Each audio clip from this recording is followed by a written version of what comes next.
Hello.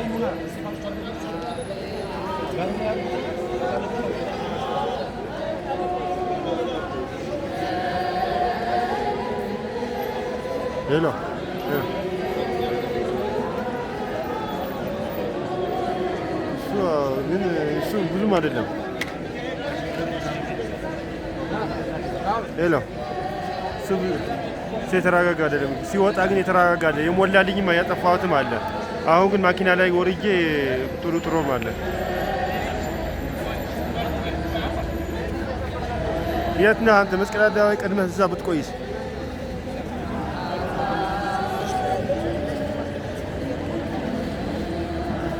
ይላክልህ። አዎ ሲወጣና ሲያርፍ መንገድ ላይ ምናምን አለ። ደህና ነው ዳዲ። የተረጋጋና ንገረኝ። እኔ እኮ መንገድ እንዴት እንደሚሆን ስራው ታውቀዋለህ እኮ። እኔ አይደለም እኔ የመጀመሪያ እንደዛ ስለተባባልን ይሄ ዝም ብሎ በኋላ ያቋርጡናል ምናምን ብዬ ስላሰብኩ ነው እኮ።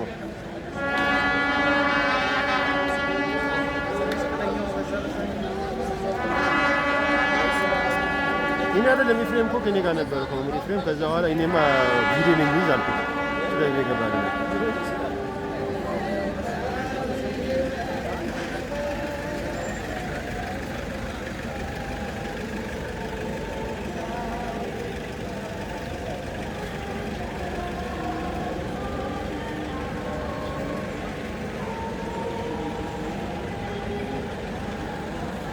የጳጳሱ የለም የእሱ የለም። ጳጳሱ ሲያስተምር አይደለም። እኔ በውስጡ ስለነበር እዛ መሀል ላይ ሁኜ እኔ ህዝቦቹ ምናምን ነው የሚቀረጽኩኝ ነው።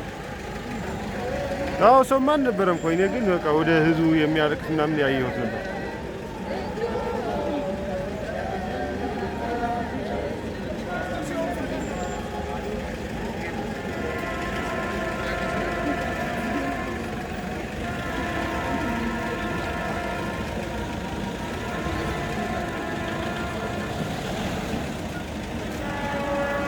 ሰባት ደቂቃ ምናምኖች ምናምን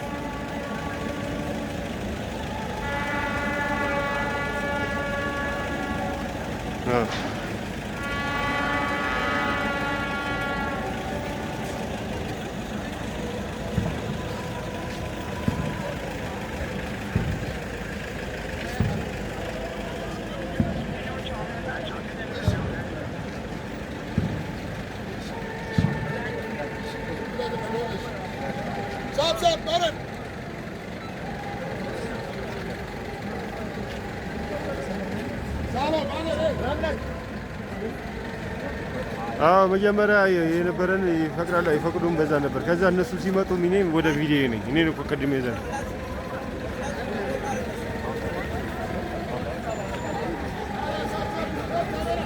አሁንም አለ መጥፎም ናጥፋና አሁን 33 አለ አሁን ገና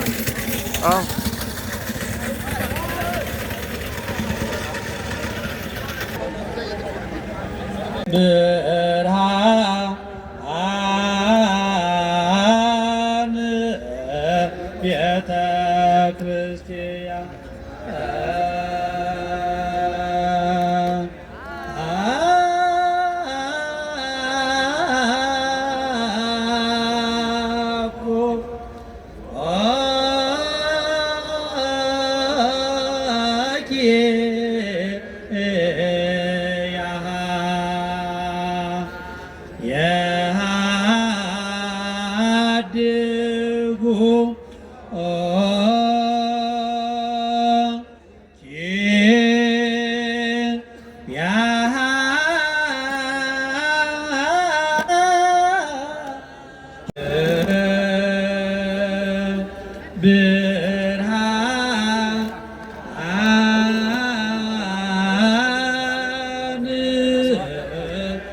ቤተ ክርስቲያን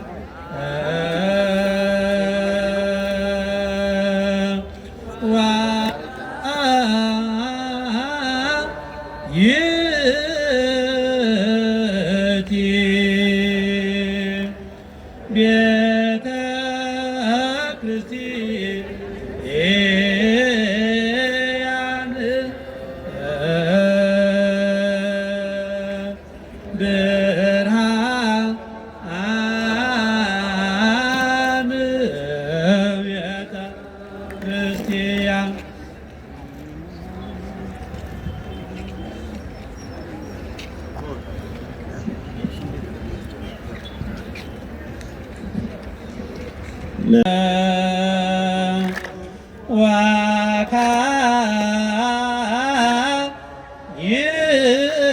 ወካይእቲ ቤተ ክርስቲያን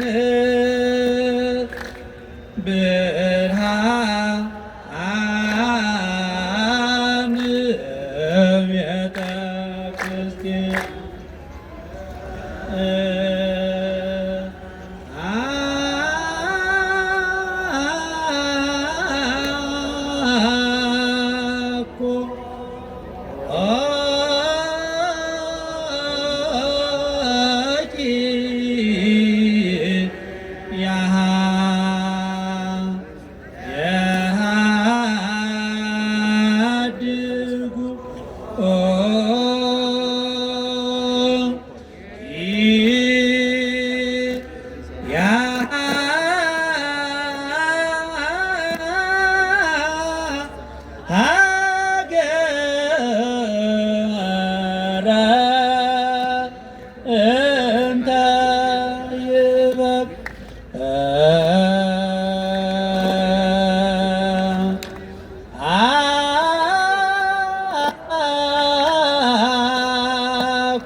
የገዳማት ኃላፊዎች፣ የአድባራት የገዳማት አገልጋዮች፣ በወንጌል ያነጻችሁ፣ በፍቅሩ ፍቅርን ያስተማራችሁ፣ በትህትናው ትህትናን የነገራችሁ፣ እንደ ክርስቶስ እግር አጥቦ ትህትናን በአርአያነት የመሰከረላችሁ፣ ሳይበላ ሳይጠጣ ከጠዋት እስከ ማታ ወንጌል ያስተማራችሁ የመንፈስ ቅዱስ ልጆቹ ምዕመናን ሁላችሁ ለዚህ ሰዓት እንኳን አደረሰን ባይባልም እንኳን አደረሰን። የብፁዕ ወቅዱስ ፓትርያርክ መልእክት። በስመ አብ ወወልድ ወመንፈስ ቅዱስ አሐዱ አምላክ አሜን። ወነአምር ከመ ለእመሂ ተነስተ ቤተ ማኅደርነ ዘበምድር ዘውእቱ ሥጋ ብነ ሕንፃ በሀበ እግዚአብሔር ዘበሰማያት ዘይገብሮ እደ ሰብእ። በምድር ያለው ማደሪያችን ቢፈርስም በሰማይ በእግዚአብሔር ዘንድ የሰው እጅ ያልሰራው ዘላለማዊ ቤት እንዳለን እናውቃለን። ሁለተኛ ቆሮንቶስ ምዕራፍ 5 ሁለተኛ ቆሮንቶስ ምዕራፍ 5 ቁጥር 1። በልዩ ልዩ ጊዜያት አረፍተ ዘመን የገታቸውን ወገኖች ልንሸኝ እንችላለን። የእያንዳንድ ሰዎች ሞት ግን ከልብ ቶሎ የማይወጣ ለዘመናትም በሕሊና መዝገብ ላይ የሚቆይ ነው።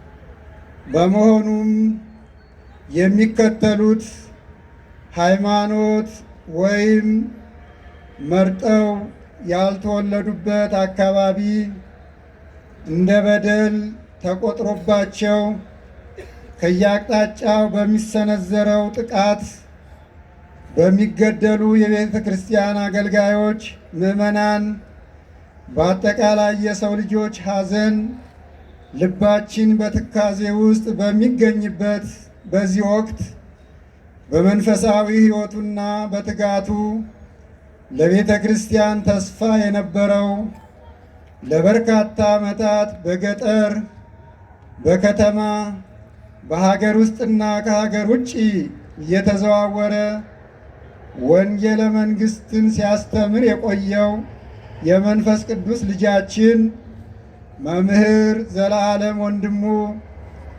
ለመንፈሳዊ አገልግሎት በተጓዘበት ሰሜን አሜሪካ ባጋጠመው ሕመም ከዚህ ዓለም ድካመ ሥጋ ማረፉን ስንሰማ ታላቅ ድንጋጤ ፈጥሮብናል።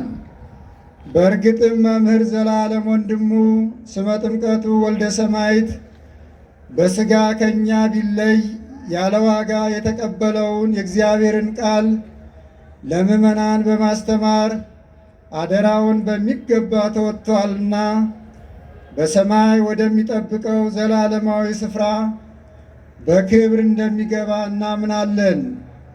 የመልካም ሰዎች መጉደል ለሀገር በተለይም ደግሞ ለቤተ ክርስቲያን የነገ ዕጣ ፈንታ የሚያስጨንቅ ቢሆንም ሁሉን የሚችል አምላክ ተተኪዎችን እንዲያበዛልን በመጸለይ ለመንፈስ ቅዱስ ልጃችን ለቤተሰቦቹ ወዳጅ ዘመዶቹና እንደዚሁም መጽናናት